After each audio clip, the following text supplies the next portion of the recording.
चलो, तो आज के फर्स्ट चैप्टर के लिए रेडी हो? हाँ, पर कल तो सिलेबस खत्म हो गया था। आज रिवीजन के लिए आए हैं। ठीक है, तो आज कल का फर्स्ट चैप्टर क्या था? कम से कम इतना तो याद होगा। हाँ, रिप्रोडक्शन इन ऑर्गेनिज्म। ठीक है, जो हमारा फर्स्ट यूनिट था जिसका नाम क्या था? रिप्रोडक्शन, जिसमें टोटल 4 चैप्टर थे। ठीक है, तो हमको आज कौन सा स्टार्ट करना है? रिप्रोडक्शन इन ऑर्गेनिज्म। ठीक है, तो फर्स्ट चैप्टर है रिप्रोडक्शन इन ऑर्गेनिज्म।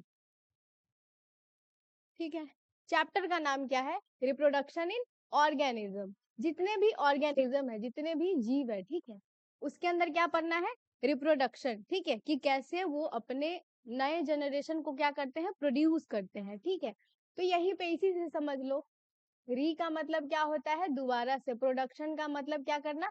प्रोड्यूस करना। ठीक है, और लेक्चर नंबर क्या है आज का? फर्स्ट है। ठीक है, और आज टॉपिक क्या क्या कवर करेंगे? क्योंकि क्या होगा, हमारा डेली बेसिस पे क्या करना है? टारगेट सेट करना पड़ेगा। ऐसे नहीं कि आज आए एक टॉपिक पढ़ा दिए, ठीक है, कल 4 टॉपिक, ऐसा नहीं। क्योंकि हमारा डिसाइडेड था कि सारा जो चैप्टर था उसके साइड में लिख भी दिए थे कि कितना लगभग लेक्चर में ये खत्म हो जाएगा। ठीक है, तो उसके अकॉर्डिंग, मतलब इसमें शायद से 6 से 8 था, हमको उतना याद भी नहीं है। ठीक है, देख लेना उसमें कितना था। इसके अकॉर्डिंग क्या करना पड़ेगा? जितने टॉपिक है उसको डिवाइड करना पड़ेगा। ठीक है, तो आज का हमारा टारगेट क्या है? आज का हमारा टारगेट क्या है? 2 टॉपिक। फर्स्ट क्या है? Life span. सेकेंड क्या है? रिप्रोडक्शन के बारे में पढ़ेंगे, जो कि इस पे चैप्टर का नाम ही है। ठीक है, तो इसको क्या करेंगे? पहले लाइफ स्पैन हो गया, दोबारा हमारा दूसरा क्या हो जाएगा? रिप्रोडक्शन। ठीक है, तो आज का क्या करेंगे? फर्स्ट टॉपिक स्टार्ट करते हैं।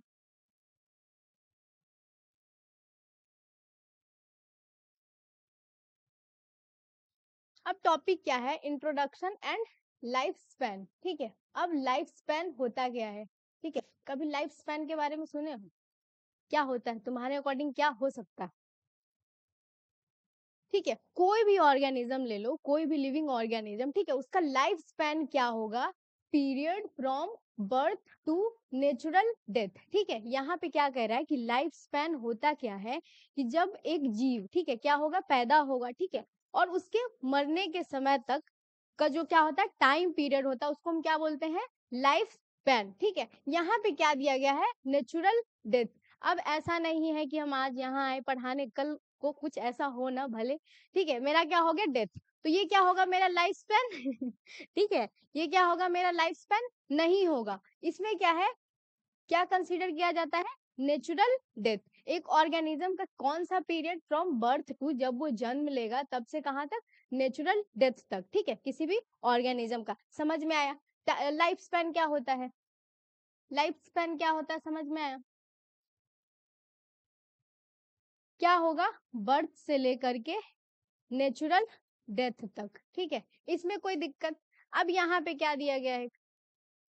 नेचुरल इज की, यहाँ पे क्या है? कि यहाँ पे क्या है? नेचुरल। ये ऐसे नहीं तुमको बोल दिया कि लाइफ स्पैन के बारे में क्या बोल देगा? Period from birth to death. अब आदमी का डेथ कभी भी हो सकता है, ठीक है, किसी एक्सीडेंट की वजह से, किसी चीज की वजह से। ठीक है, लेकिन यहाँ पे क्या है? की पॉइंट क्या हो जाएगा? क्या होना चाहिए? Natural death. ठीक है, जैसे एक्सीडेंट की वजह से भी क्या होता है? लोगों का डेथ हो जाता है, लेकिन इसमें लाइफ स्पैन में उसको एक्सीडेंटल डेथ को कंसीडर नहीं किया जाता। ठीक है, यहां तक समझ में आया?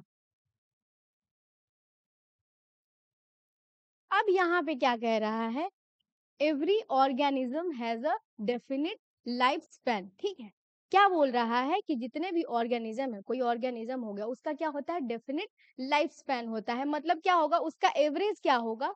उसके लाइफ स्पैन का एवरेज ऐसा नहीं है कि कोई, मान लो मनुष्य में क्या होता है, जैसे हम लोगों में कि कितना दिन जीते हैं? लगभग 65 साल। अब ऐसा नहीं है कि हम 65 साल तक ही जिएंगे। कोई कोई होते हैं जो 100 साल भी जीते हैं, 90 साल हो गया, 70 साल हो गया, या 65 साल से पहले भी। ठीक है, लेकिन क्या है? 65 साल क्या है? एग्जाम्पल के लिए बता रहे हैं, ह्यूमंस का क्या होता है? 65 साल। ह्यूमंस का क्या होता है? लगभग 65 साल। और ये क्या निकाला जाता है? एवरेज है। ये क्या है? एवरेज है। तो हर एक ऑर्गेनिज्म का क्या होता है? ये लगभग, इसका एवरेज क्या होता है? फिक्स होता है, डेफिनेट होता है। अब यहाँ पे क्या बोला गया? दूसरा लाइन, अगर ऑर्गेनिज्म क्या होगा? डिफरेंट, डिफरेंट ऑर्गेनिज्म के अमोंग क्या करेगा? लाइफ स्पैन क्या करता है? वेरी करता है। ठीक है, यहाँ तक कोई दिक्कत? लाइफ स्पैन समझ में आया? कि जब वो जन्म लिया और उसके नेचुरल डेथ तक को क्या बोलते हैं, लाइफ स्पैन। ठीक है, अब क्या करता, अगर कोई एक ऑर्गेनिज्म है, ठीक है, तो क्या होगा, उसका लाइफ स्पैन क्या होता है, लगभग उसका एवरेज क्या होता है, फिक्स होता है, लगभग क्या फिक्स होता है, एवरेज फिक्स होगा उसका। ठीक है, जैसे एग्जाम्पल के लिए किसमें, ह्यूमंस में। ठीक है, अब दूसरा लाइन क्या बोला गया, life span varies greatly among different organism. ठीक है, ऑर्गेनिज्म टू ऑर्गेनिज्म क्या करता है, लाइफ स्पैन वेरी करता है। जैसे हमारा क्या हो गया, मतलब ह्यूमंस में हो तो तुम लोग एवरेज क्या होता है, 65 साल। जैसे हमको अभी इधर कुछ ऑर्गेनिज्म का दिया भी गया है, ठीक है, ऐसे कुछ ये एनसीईआरटी का है ये। ठीक है, इससे इधर क्या होगा, 1 मार्क्स का पूछ सकता है। तो क्या बोला गया, ऑर्गेनिज्म टू ऑर्गेनिज्म क्या करता है, लाइफ स्पैन क्या करेगा, वेरी करेगा। ठीक है, जैसे हम लोगों का क्या होता है 60 से 65 साल। वही एग्जाम्पल के लिए कि बटरफ्लाई हो गया, इसका क्या होता है, फ्यू डेज से लेकर के कुछ वीक तक। ठीक है, इसका ये होता है। वही तो इधर ले लो, इधर टॉर्टोइज का, कछुए का क्या होता है, 100 से लेकर के 150 साल। ठीक है, अभी इसको फिर डिटेल में समझेंगे। और वही बनियान ट्री का क्या होता है, लगभग 200 से लेकर के 500 ईयर। तो ये इधर क्या बोला गया है, life span varies greatly among different organism. ठीक है, ऑर्गेनिज्म टू ऑर्गेनिज्म क्या करता है, लाइफ स्पैन वेरी करता है। जैसे कुछ दिन से लेकर के, जैसे बनियान ट्री हो गया, ठीक है, उसका क्या करता है 200 से 500 साल तक क्या करता है, वेरी करता है। वही बटरफ्लाई हो गया, उसका कुछ दिन से लेकर के कुछ वीक तक होता है बस। ठीक है, तो ये समझ में आया। इस दोनों लाइन में कोई दिक्कत है, नहीं दिक्कत है। ठीक है, लाइफ स्पैन में कोई दिक्कत है, तो यहीं पे क्या बोला गया, वेरिएशन इन लाइफ स्पैन। अब उधर दे दिया गया कि क्या करता, organism to organism life span क्या करता, वेरी करता। सबका फिक्स नहीं होता कि अच्छा मेरा 65 साल है तो उसका भी क्या होगा, बाकी ऑर्गेनिज्म का भी क्या होगा, 65 साल होगा। ये बहुत ज्यादा वेरी करता है। ठीक है, कुछ दिन से लेकर के कुछ 100 साल तक, जैसे कि बनियान ट्री का हो गया एग्जाम्पल एंड बटरफ्लाई का हो गया। ठीक है, अब यहाँ पे क्या बोला गया है, life span can range from a few days to 1000 year. ठीक है, अब लाइफ स्पैन हो सकता कुछ ऑर्गेनिज्म का क्या होगा, कुछ दिन का होगा। वही कुछ ऑर्गेनिज्म का क्या होता है, जैसे बनियान ट्री का कुछ 100 साल का होता है। यहीं पे जैसे सबसे छोटा का क्या होता है, बटरफ्लाई हो गया एग्जाम्पल के लिए। ठीक है, एग्जाम्पल के लिए क्या हो गया, बटरफ्लाई। बटरफ्लाई का क्या होता है, 1 से 2 वीक। अब क्या है, ये एनसीईआरटी में दिया गया है, ये क्या है, एनसीईआरटी में दिया गया है। अब जो जो एनसीईआरटी में दिया है, जिसका एनसीईआरटी में दिया है, उसका एग्जाम में आने का प्रोबेबिलिटी क्या है, आने का चांस बहुत ज्यादा है। ठीक है, तो जिसका भी एनसीईआरटी में दिया वहां क्या करेंगे, स्टार मार्क। ठीक है, और इसको जब भी रिवाइज करो तो इस पे क्या करना है, ज्यादा फोकस करना है, क्योंकि 1 मार्क के फॉर्म में ये आ सकता है। ठीक है, तो यहीं पे क्या बोला गया है, life span can range from few days to several years. ठीक है, जैसे एग्जाम्पल के लिए क्या बोला गया, बटरफ्लाई। बटरफ्लाई में क्या होता है, 1 से 2 वीक। ठीक है, यहाँ तक कोई दिक्कत। अब क्या होगा, लाइफ स्पैन वेरी लॉन्ग भी हो सकता है, जैसे 100 और 1000s ऑफ ईयर। किसमें होता है ये, कछुए में हो गया। जैसे एग्जाम्पल के लिए 100 से 50, 150 साल। और बनियान ट्री में क्या होता है, 200 से लेकर के 500 ईयर। ठीक है, समझ में आया, यहाँ तक कोई दिक्कत।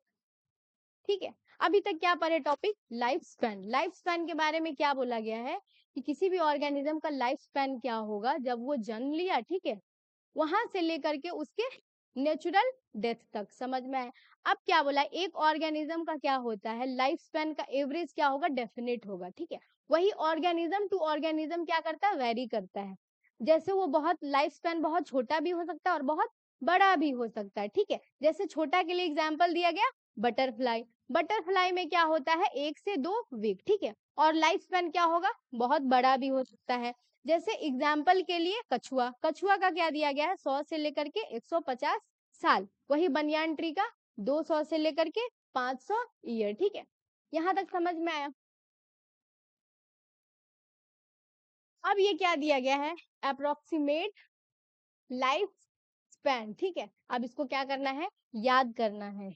क्या करना है, याद करना है, क्योंकि जो भी यहाँ पे दिया गया है, कहाँ दिया गया है, ये एनसीईआरटी में। ठीक है, अगर एनसीईआरटी का पेज खोल के देखोगे तो वहां पे क्या है, बहुत सारे ऑर्गेनिज्म का फोटो दिया गया है और कुछ का लिख दिया गया है और कुछ का क्या है, फिल इन द ब्लैंक्स के फॉर्म में छोड़ दिया गया है। ठीक है, अब उसमें इसमें क्या है, जो फिल इन द ब्लैंक्स के फॉर्म में है सारा यहाँ पे दिया गया है। ठीक है, अब जब भी रिवाइज करो इस पे ज्यादा फोकस करना है। क्यों फोकस करना है? क्योंकि यहाँ से 1 मार्क्स के फॉर्म में क्वेश्चन आ सकता है। ठीक है, तो यही इधर समझ लो क्या है, एलिफेंट का क्या होता है, 60 से लेकर के 70 साल। ठीक है, वही डॉग का क्या होता है, 12 से 15। ठीक है, काऊ का क्या हो गया, 20 से 25। ठीक है, इसमें कुछ समझने वाला नहीं है। इसमें क्या करना है, जब भी तुम रिवाइज करो इसको क्या करना है, एक बार देख लेना। ठीक है, या तुम जहां पे भी पढ़ते हो टेबल के सामने क्या करना है, लिख के चिपका लेना। जब भी तुम पढ़ने जाते हो एक बार उसको रिवाइज कर लो। ठीक हो, डाटा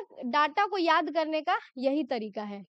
डाटा को याद करने का यही तरीका है कि तुम जहां पढ़ते हो, ठीक है, वहां पे क्या करना है, एक पेपर पे लिखो, उसको वहां पे चिपका दो। ठीक है, जब भी जाते हो उसको रिवाइज करते रहो। ये क्या हो जाएगा, धीरे धीरे जहन में घुस जाएगा। ठीक है, यहाँ तक कोई दिक्कत? हॉर्स का क्या होता है, 25 से लेकर के 30 साल। ठीक है, क्रोकोडाइल का क्या हो गया, लगभग 60 साल। फ्रूट फ्लाई का क्या होता है, 30 से लेकर के 40 दिन। ठीक है, 30 से लेकर के 40 दिन। ठीक है, अब मान लो एग्जाम में आता तो यही होता है, क्या देगा, कुछ ऑप्शन बनाएगा, क्या बनाएगा, 30 से लेकर के 40 दिन या 30 से लेकर के 40 साल। ठीक है, अब एग्जाम प्रेशर में होते हैं, हमको सब सेम ही लगता है। जो हमारे पास पहले आएगा, मान लो इसका होता क्या है, 30 से लेकर के 40 दिन। ठीक है, और यहाँ हम हमारे पास कितना होता है option, first, second and third, fourth. हो सकता है कि सेकेंड ऑप्शन में या फर्स्ट ऑप्शन में ही 30 से लेकर के 40 ईयर दे दिया गया। ठीक है, और एग्जाम प्रेशर में क्या होगा, हम उसी को टिक कर लेंगे। ठीक है, जैसे तुम अभी क्या बोली, 30 से लेकर के 40 साल, लेकिन क्या होता है 30 से लेकर के 40 दिन। ठीक है, तो क्या करना है, ऐसे क्वेश्चन में बस इसी पे फोकस करना है। ठीक है, अब क्या है, राइस प्लांट का क्या होता है, 3 से लेकर के 4 मंथ। ठीक है, बनाना ट्री का क्या हो जाएगा, 2 से 3 साल। पैरोट का क्या होता है, लगभग 140 साल। और काऊ का क्या होता है, काऊ का 2 बार दे दिया है, अच्छा, ये क्या है, क्रो है। ठीक है, क्रो का मतलब क्या है, यहाँ पे कौवा का दिया गया है क्या है, 15 साल। ठीक है, अब यहाँ तक कोई दिक्कत, लाइफ स्पैन में कोई दिक्कत, कोई समस्या नहीं है, कोई समस्या। ठीक है, अब क्या है हमारा नेक्स्ट टॉपिक,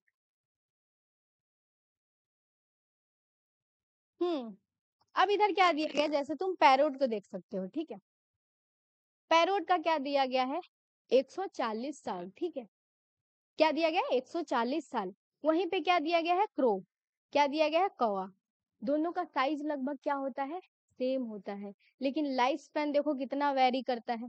जैसे शुरू में ही बता दिए, क्या होता है, organism to organism life span क्या करता है, वेरी करता है, और तुम यहाँ पे देख सकते हो। ठीक है, तो यहाँ से क्या कंक्लूजन निकाल सकते हैं, अच्छा ये बताओ कि कोई ऑर्गेनिज्म है और कोई बोल दे, ठीक है, उस ऑर्गेनिज्म के बारे में कोई बोल दे कि अगर ऑर्गेनिज्म का साइज सेम है, क्या है, साइज सेम है, तो उसका लाइफ स्पैन क्या होगा, सेम होगा।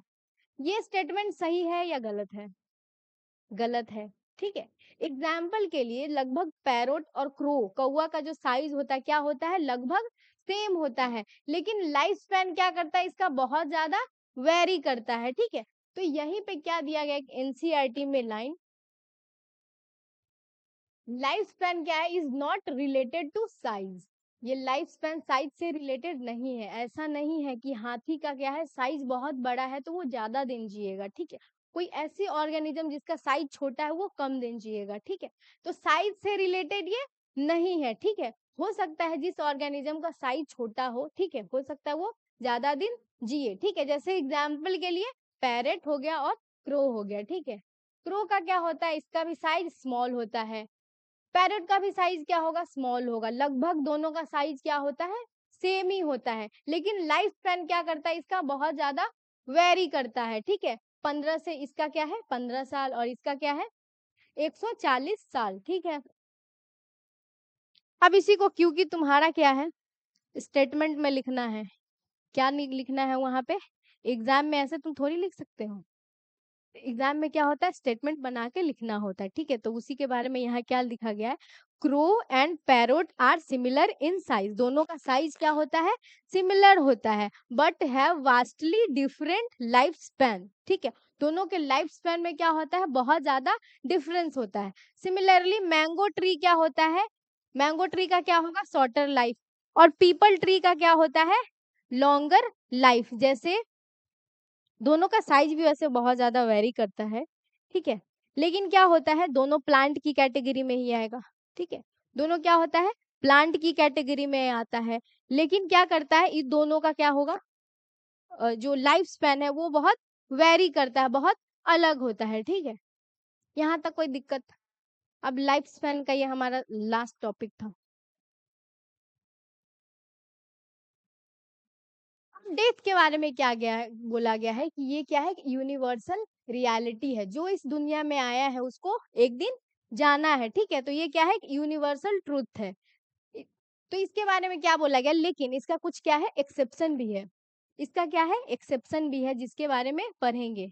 इसका एक्सेप्शन क्या होता है, जैसे तुम बहुत बार ये लाइन सुने होगे, जो इस दुनिया में आया है उसको एक दिन जाना है, ठीक है, लेकिन इसका एक्सेप्शन क्या होता है, यूनिसेलुलर ऑर्गेनिज्म, क्या होता है, यूनिसेलुलर ऑर्गेनिज्म। यूनिसेलुलर ऑर्गेनिज्म में क्या होता है, जैसे इधर भी डायग्राम बनाया गया है, पहले ये समझ लो क्या बोला गया है, every organism is mortar, death is inevitable for multicellular organism, जो भी ऑर्गेनिज्म क्या है, मल्टीसेलुलर है, उसको एक दिन अगर आया है तो एक ना एक दिन उसको जाना ही है, ठीक है, लेकिन इसका एक्सेप्शन क्या होता है, इसका एक्सेप्शन क्या होता है, सिंगल सेल्ड ऑर्गेनिज्म। एग्जाम्पल के लिए क्या हो गया, अमीबा, अमीबा के बारे में जानते हो, ठीक है, बचपन में सबसे अच्छा जो ये बनाने में लगता था, जैसे 8 9 10 में थे, वो क्या होता था, अमीबा, क्योंकि अमीबा का क्या होता है, शेप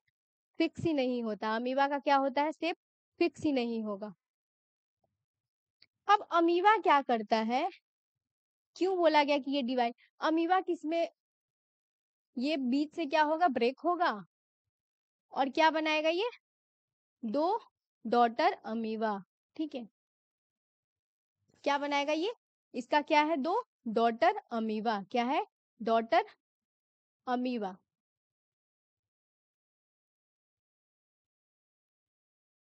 ठीक है, ये क्या होता है, तो क्यों बोला गया है कि ये बायोलॉजिकली क्या होगा, इमोर्टल, क्योंकि they are considered biological immortal because they divide and continue living, ठीक है, जैसे ही मान लो ये अमीबा आया, ठीक है, ये कहाँ आया, ये अमीबा आया अपने इस अमीबा से, ठीक है, अब मान लो ये अमीबा क्या करेगा, ग्रो करेगा, क्या करेगा, ग्रो करेगा, ये ग्रो करके,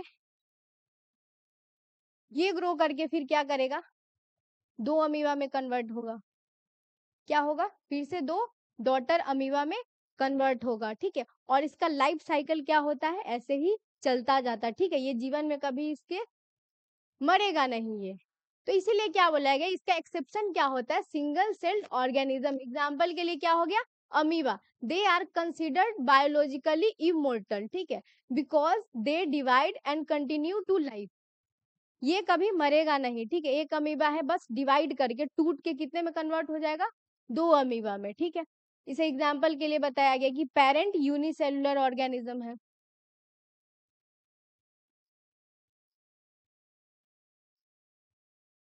तो यूनिसेलुलर ऑर्गेनिज्म क्या होते हैं, अमर होते हैं, ये जीवन में कभी मरेगा नहीं, ठीक है, इसका कभी नेचुरल डेथ नहीं आता है, यूनिसेलुलर ऑर्गेनिज्म का नेचुरल डेथ कभी नहीं आएगा, ये क्या है, पेरेंट यूनिसेलुलर ऑर्गेनिज्म, ये डिवाइड करके क्या बनाएगा, डॉटर, ठीक है, अब कई बार ये कॉन्सेप्ट भी बता दिए, लेकिन 12th क्लास का क्या है, हमारा पहला क्लास है, ठीक है, तो ये अभी भूल जाते हैं कि तुम लोग मेरे पुराने स्टूडेंट हो, ठीक है, तो क्या बताना है, अच्छा डॉटर क्यों बताओ, ये कि इस यहाँ पे डॉटर सेल ही क्यों बोले, सन सेल क्यों नहीं बोले, क्योंकि क्या होता है, जैसे ये एक पेरेंट यूनिसेलुलर ऑर्गेनिज्म है, ये क्या प्रोड्यूस करेगा, डॉटर सेल, अब आगे जाके क्या करना है, इसको फिर से प्रोड्यूस करना है, इसको फिर से कन्वर्ट होकर के क्या बनाना है, दो डॉटर सेल को फिर से बनाना है, ठीक है, और अभी तुम किसी भी जीव जंतु में देख लो, जो प्रोड्यूस करता है, ठीक है, जिससे नया जीवन का उत्पत्ति होता है, वो क्या होती है, माँ से होता है, ठीक है। तो ये क्या है, मतलब एक फीमेल से होता है, इसी वजह से इसको क्या बोला गया है, डॉटर सेल, ठीक है। अब यहाँ पे क्या बोला है, parent become daughter, no natural death, इसमें नेचुरल डेथ नहीं होता है, पेरेंट किस में कन्वर्ट हो जाते हैं, बस डॉटर सेल में, पेरेंट बिकम डॉटर्स, ठीक है, इसमें कोई नेचुरल डेथ नहीं होता है, इसमें कोई नेचुरल डेथ नहीं होगा, ठीक है। यहाँ तक कोई दिक्कत, समस्या?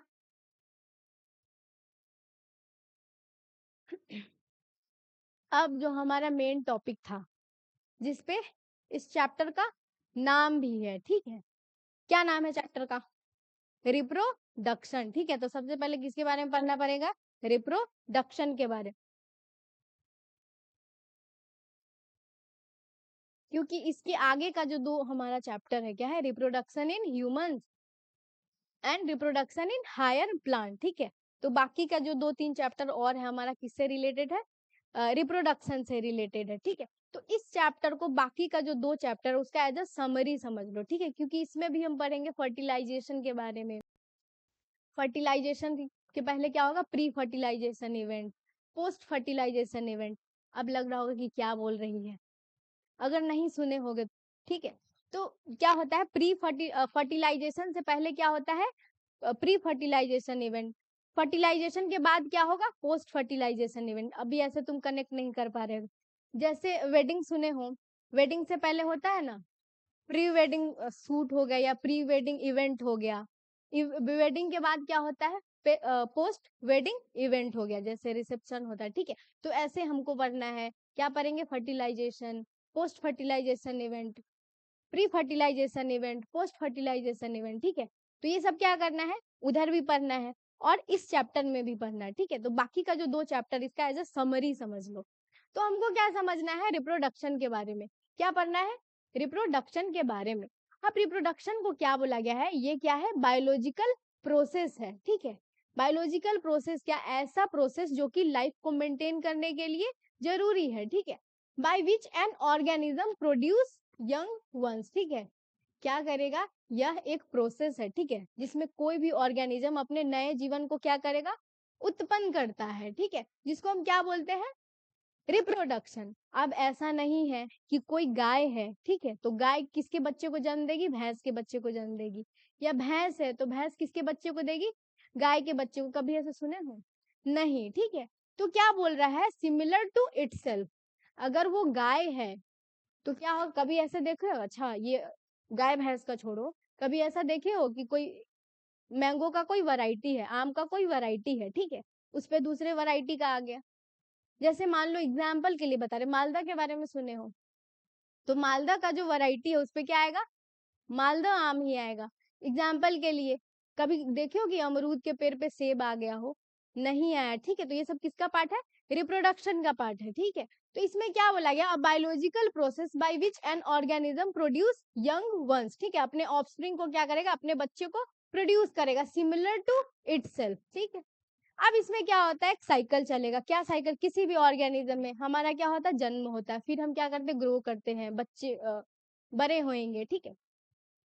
ग्रोथ के बाद क्या होता है, क्या आता है, डेथ, और ये साइकिल क्या होता है, चलता रहता है, ठीक है। क्या 3 साइकिल चलता है, एक ऑर्गेनिज्म क्या होगा, ऑफस्प्रिंग इज बॉर्न, उसका क्या होगा, किसी भी ऑर्गेनिज्म का जो ऑफस्प्रिंग है उसका क्या होगा, जन्म होगा। अब वो क्या करता, ग्रो होता है, मेच्योर होगा, फिर से क्या करेगा, अपने ऑफस्प्रिंग को क्या करता है, प्रोड्यूस करता है, ठीक है। ये साइकिल क्या करता है, चलता जाता है, ठीक है। तो यही क्या है, इसका 3 पॉइंट दिया गया है। यहाँ तक कोई दिक्कत, रिप्रोडक्शन में कोई दिक्कत?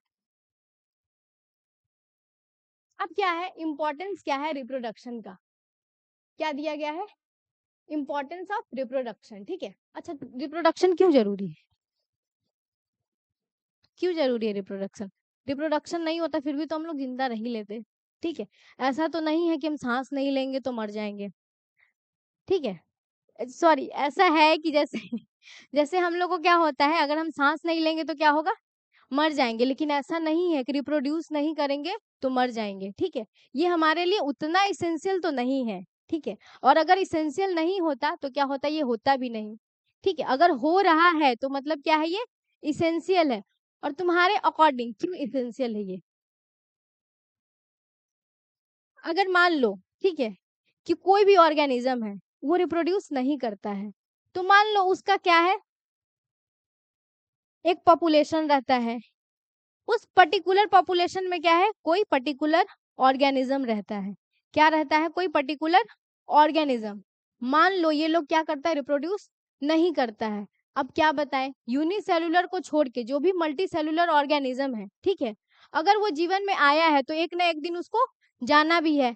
तो धीरे धीरे करते करते क्या होगा, इस पॉपुलेशन का एक आदमी मतलब एक ऑर्गेनिज्म मरेगा, दूसरा ऑर्गेनिज्म मरेगा, तीसरा ऑर्गेनिज्म मरेगा, ऐसे करते करते क्या होगा, एक दिन पूरा एरिया खाली, ठीक है।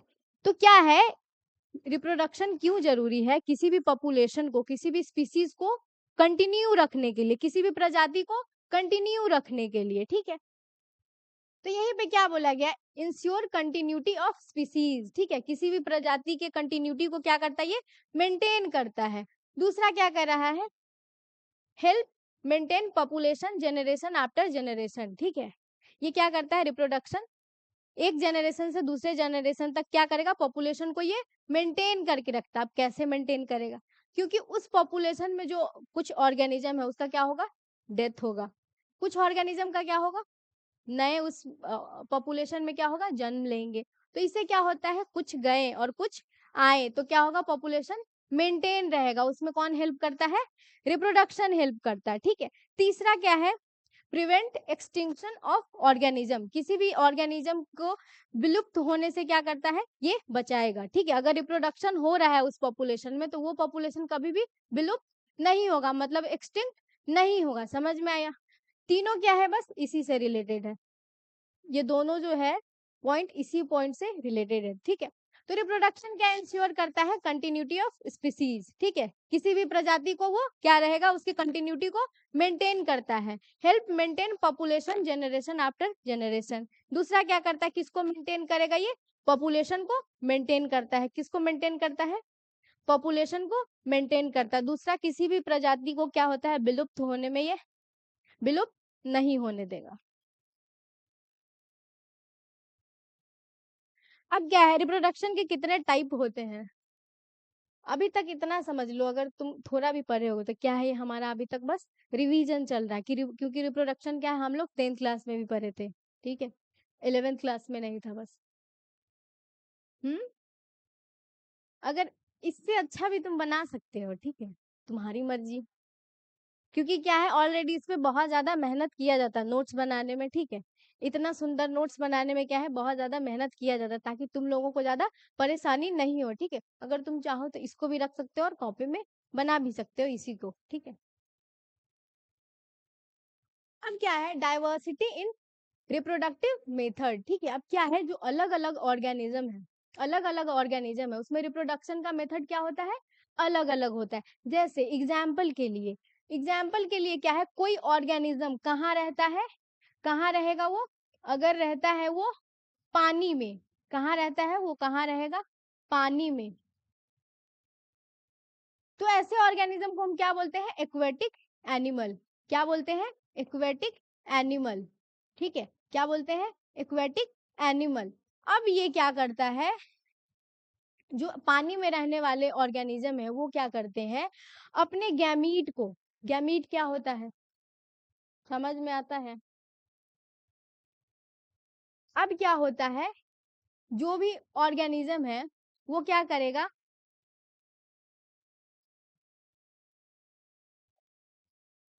अपने गैमीट को, ठीक है, क्या करेगा, ये कहाँ छोड़ेगा, कहाँ छोड़ेगा, ये पानी में, ठीक है। कहाँ छोड़ता है, पानी में। अब फीमेल भी अपने एग को कहाँ छोड़ेगी, पानी में, ठीक है। तो इसका फर्टिलाइजेशन कहाँ होता है, कहाँ होता है, पानी में।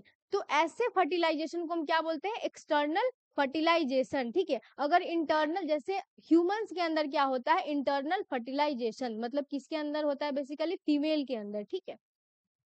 तो ऐसे ऑर्गेनिज्म जो पानी में रहते हैं, मोस्टली ऑर्गेनिज्म में क्या होता है, अपने गैमीट को कहाँ छोड़ता है, वो पानी में। तो ऐसे फर्टिलाइजेशन को हम क्या बोलेंगे, एक्सटर्नल फर्टिलाइजेशन, ठीक है। क्या बोलते हैं, एक्सटर्नल फर्टिलाइजेशन, ठीक है। समझ में आया। तो क्या होता है, जैसे इधर भी समझ लो, किस पे डिपेंड करता है, हैबिटेट पे डिपेंड करता है। किस पे डिपेंड करता है, हैबिटेट पे, कि कहाँ वो ऑर्गेनिज्म रहता है, ठीक है।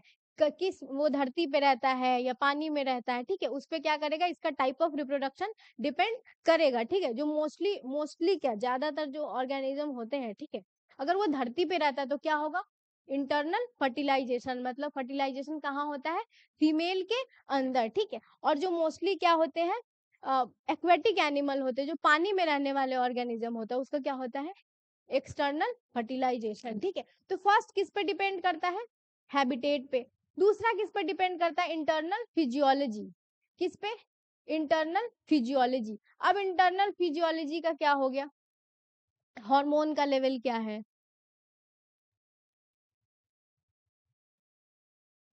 बॉडी कंडीशंस क्या है,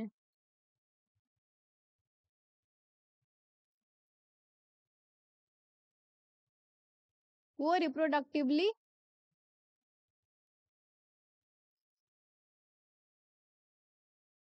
हेल्दी है या अनहेल्दी है।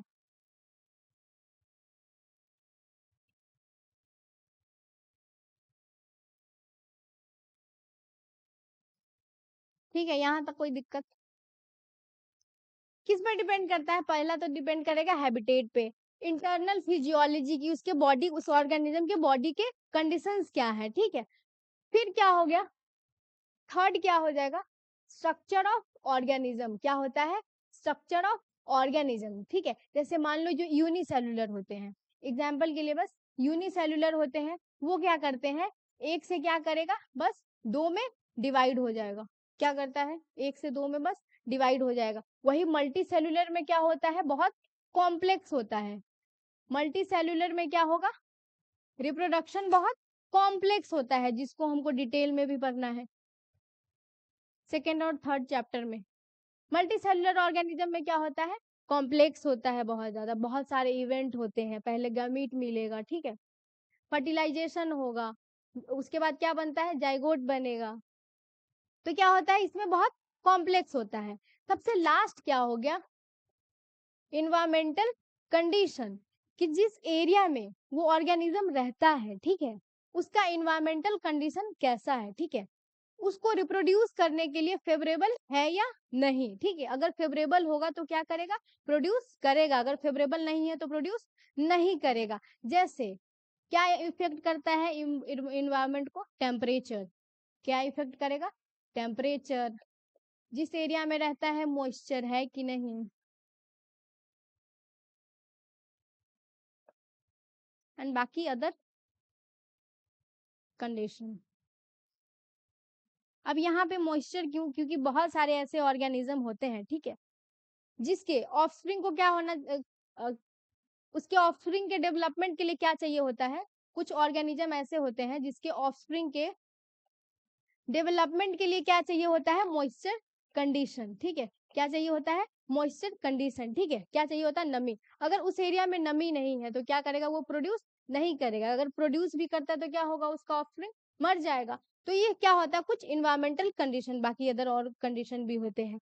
इन्वायरमेंटल कंडीशन के अकॉर्डिंग ही क्या डिपेंड करता है, कुछ ऑर्गेनिज्म क्या होते हैं, कुछ ऑर्गेनिज्म क्या होते हैं,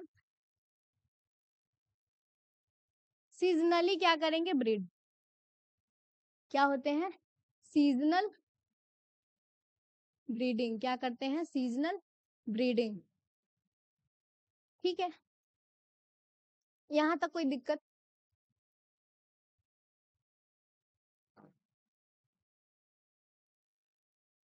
अब क्या है, टाइप ऑफ रिप्रोडक्शन, ठीक है।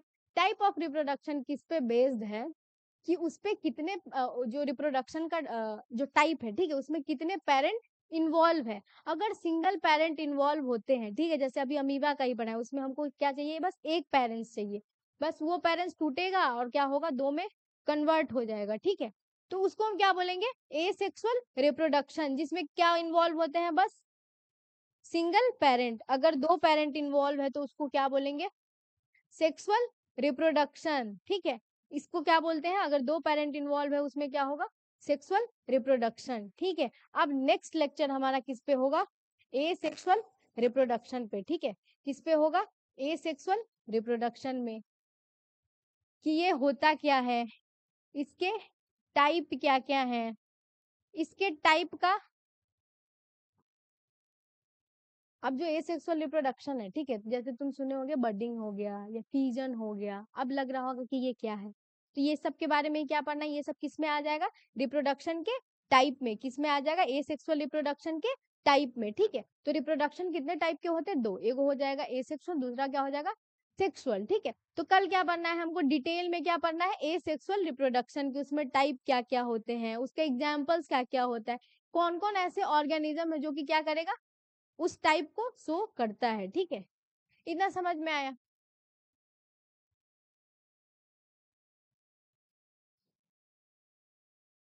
यहाँ तक कोई दिक्कत? ठीक है, तो कहाँ से स्टार्ट किए थे? हमारा आज का क्या टॉपिक था? दो। फर्स्ट था लाइफ स्पैन, सेकेंड क्या था? रिप्रोडक्शन। लाइफ स्पैन में क्या पर है कि किसी भी ऑर्गेनिज्म कब वो जन्म लेता है, ठीक है, प्लस उसके कहाँ तक मृत्यु तक का जो समय होता है, जिसको हम क्या बोलते हैं? लाइफ स्पैन, ठीक है। तो कब होता है, कब से, ये पॉइंट यहाँ पे नोटिस करना है। क्या होना चाहिए? नेचुरल डेथ, एक्सीडेंटल डेथ नहीं होना चाहिए, एक्सीडेंटल डेथ नहीं होना चाहिए, ठीक है। अब क्या है? ऑर्गेनिज्म का जो साइज है, ठीक है, क्या होगा? वेरी, ऑर्गेनिज्म का जो साइज है उस पर उसका लाइफ स्पैन डिपेंड नहीं करता है, ठीक है। दूसरा क्या बोला गया है? जो लाइफ स्पैन होता है, ठीक है, बहुत ऑर्गेनिज्म टू ऑर्गेनिज्म वेरी करता है। वो कुछ वीक से लेकर के, कुछ दिन से लेकर के बहुत साल, ईयर तक भी हो सकता है, ठीक है। अब ये कुछ ऑर्गेनिज्म का लाइफ स्पैन दिया गया है जो एक मार्क के फॉर्म में आ सकता है।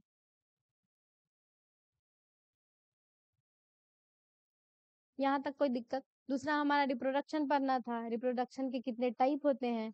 अब क्या करना है?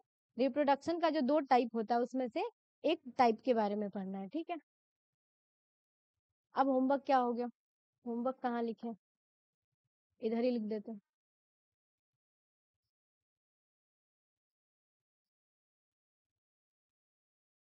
होमवर्क क्या करना है? रिवाइज करके आना। एनसीईआरटी लिए तुम लोग? एनसीईआरटी, हाँ, तो क्या करना, मोबाइल से पीडीएफ निकाल लेना, ठीक है, थोड़ा सा तो है, उसको क्या करना, पढ़ के आना। एनसीईआरटी का रीडिंग।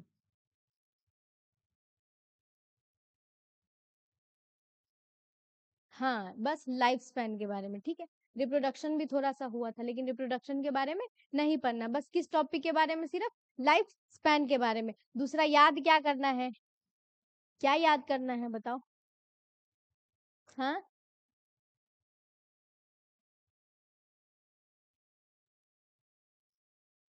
हम्म,